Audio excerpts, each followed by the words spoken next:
O que aconteceu para o Brasil chegar onde chegou? Do ponto de vista econômico, do ponto de vista político e os desenvolvimentos institucionais terríveis que nós estamos assistindo no país. E isso para chegar à conclusão de que o Brasil precisa mudar. E a segunda parte é o que fazer para tirar o Brasil dessa encalacrada econômica, social, institucional e política em que nós nos encontramos. E aí, se o diagnóstico é correto, a partida de um novo projeto nacional de desenvolvimento deve considerar que o país está proibido de crescer hoje por 3 razões substantivas. O explosivo endividamento das famílias e das empresas. Só para você ter uma ideia, 60 milhões de brasileiros hoje estão com o nome negativado no SPC e no Serasa. Cada um se sentindo muito mal, como se fosse culpado de não dar vencimento a pagar a sua conta, quando na verdade um número desta natureza mostra o escandaloso erro de política econômica do país nesses últimos 20 anos, 15 anos. O endividamento das empresas já chegou a 2 trilhões de reais, o nível de endividamento, 600 bilhões de reais, dos quais estão inscritos nos bancos como crédito de recuperação duvidosa. O que faz com que o sistema financeiro absolutamente oligopolizado tenha se retraído dramaticamente do crédito. Ninguém está renovando nada nem para pagar e para se rodar fazer uma entrada ao mês, enquanto nos Estados Unidos e na Europa é 1% ao ano. Só para você ter uma ideia da perversão que é isso. Então, o segundo grande problema, tudo isso aqui com pistas de como resolver, é que o Brasil tem hoje um passivo, um colapso fiscal também sem precedentes.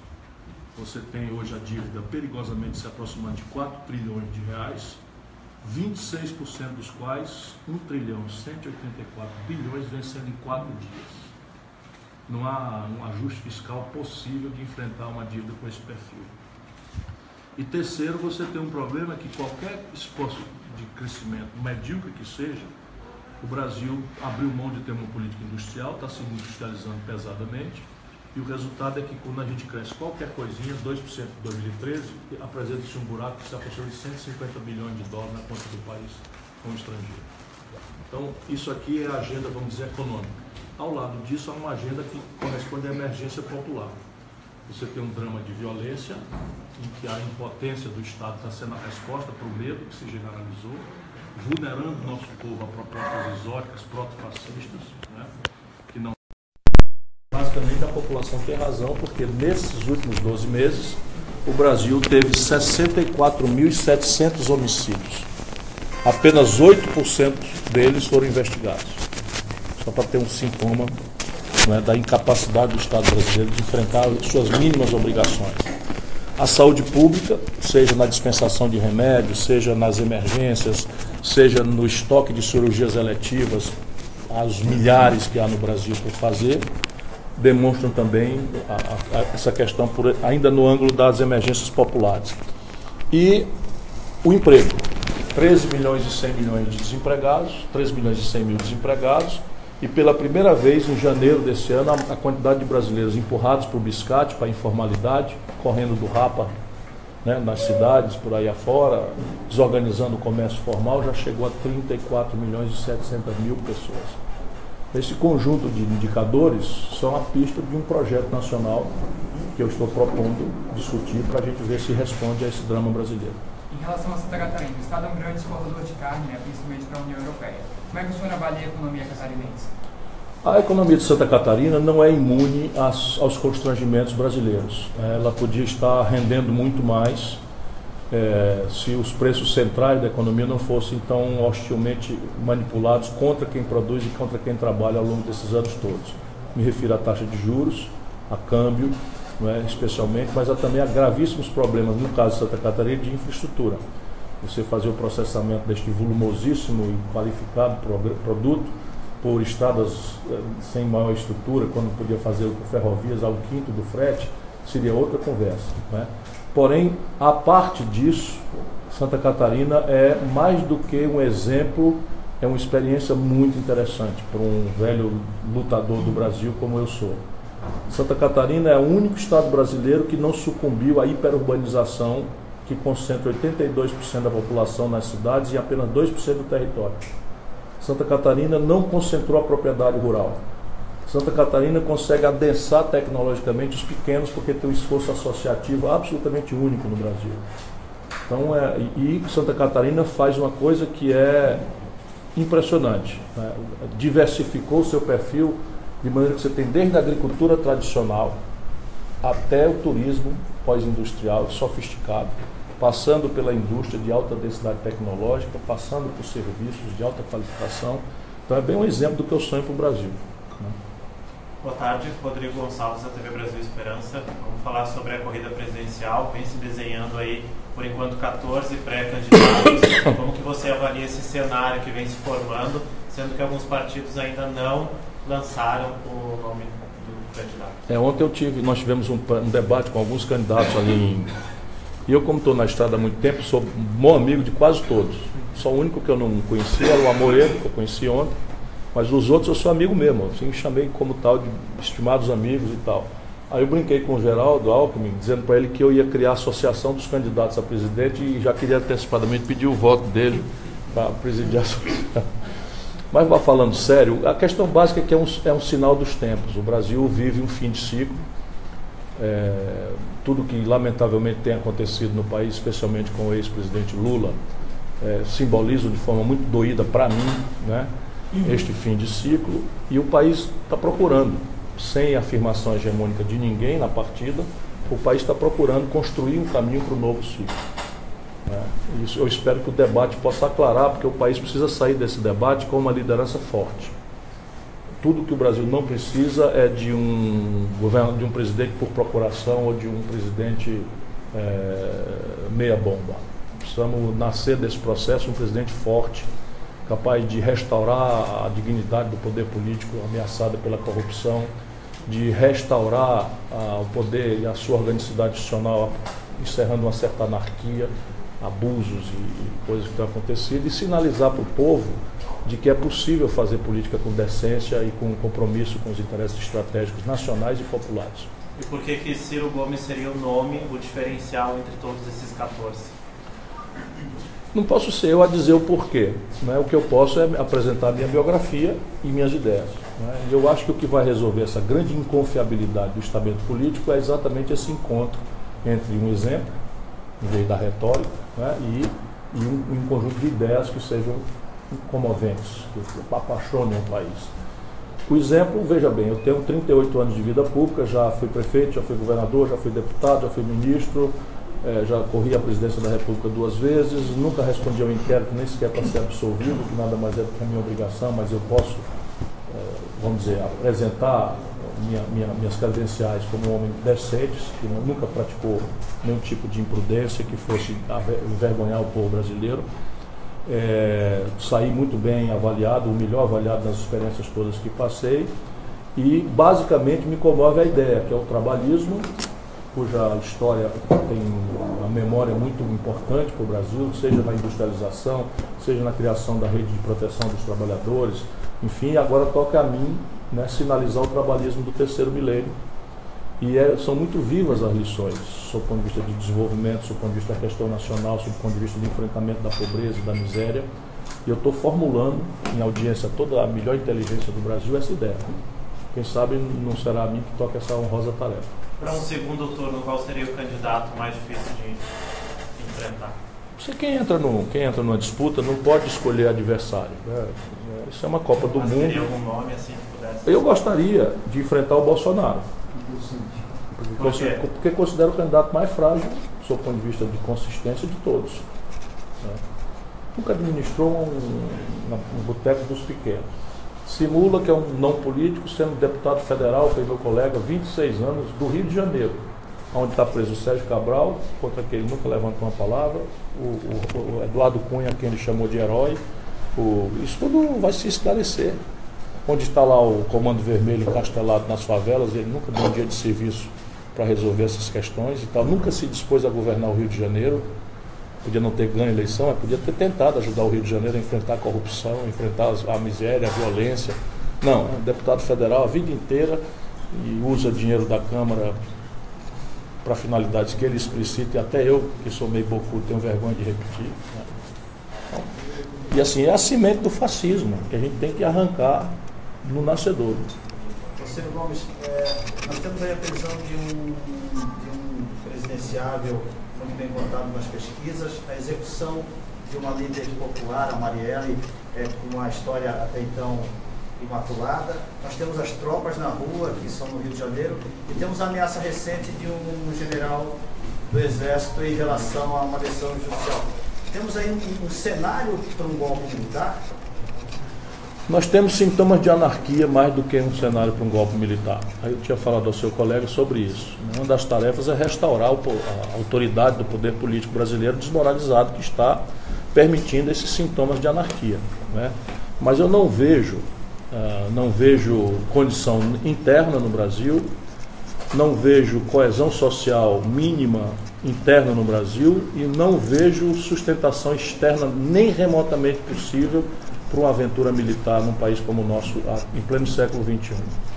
E se eu bem conheço, o general Vilas Boas, de forma impertinente, é bom que se deixe bastante claro, mas para mim é muito claro que a intenção dele foi coesionar ao redor da liderança dele uma excitação que ele começou a perceber acontecer embaixo.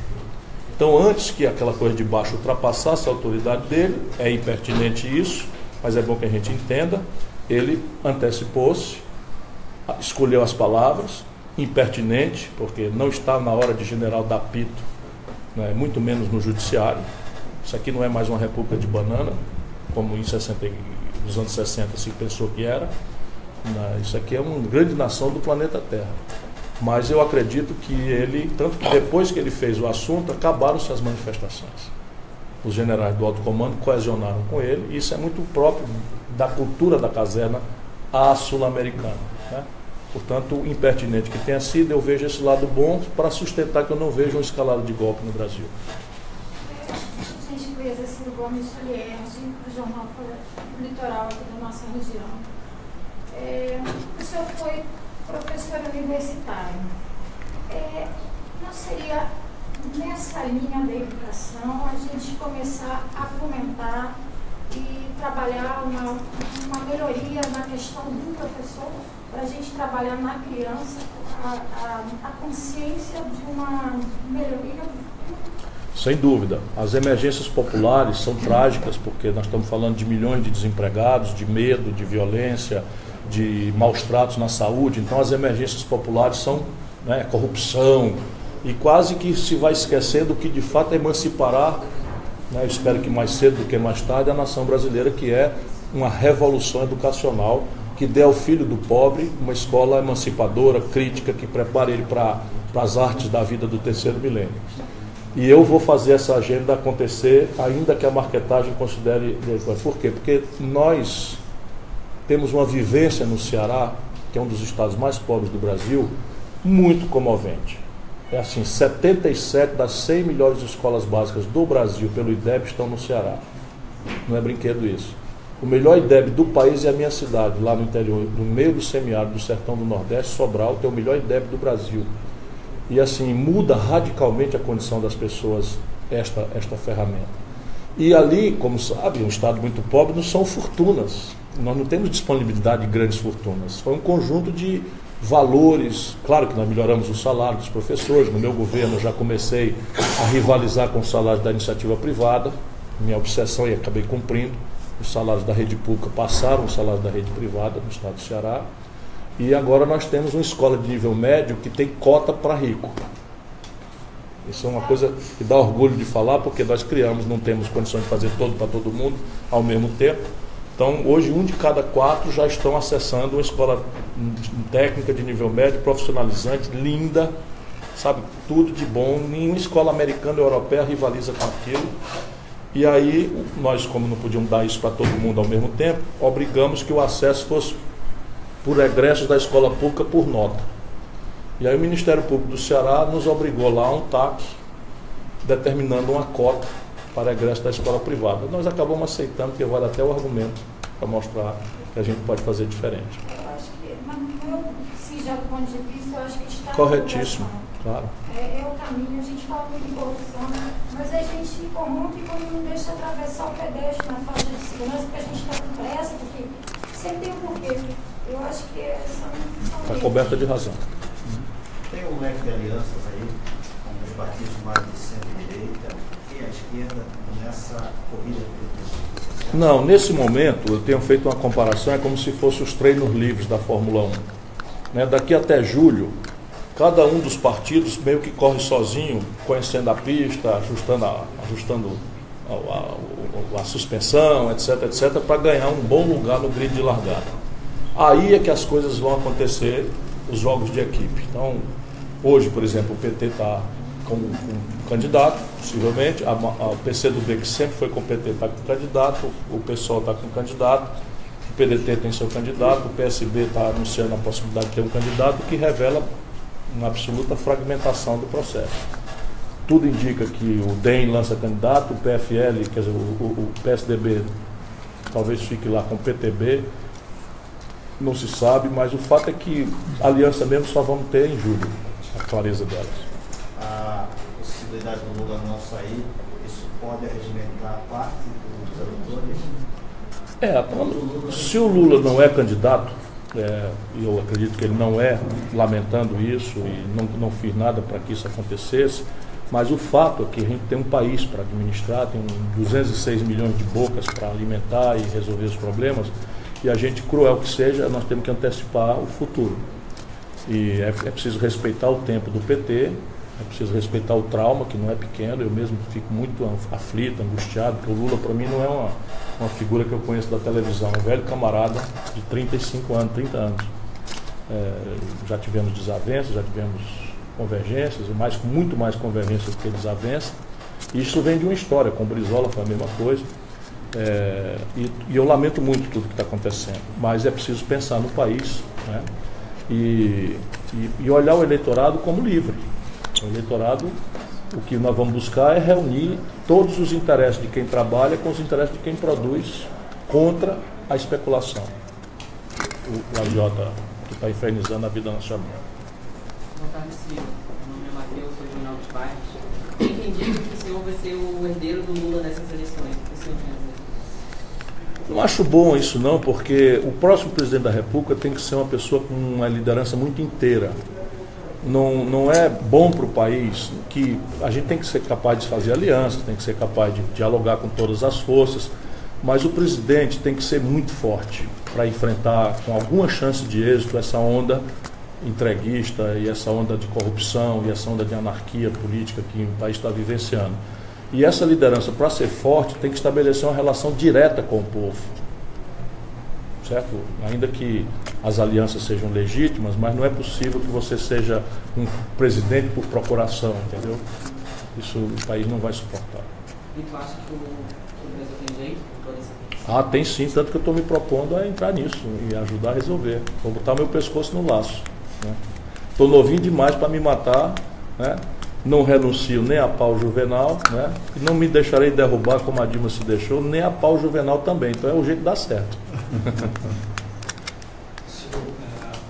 O Congresso tem se mostrado capaz de grandes serviços ao país e aos brasileiros.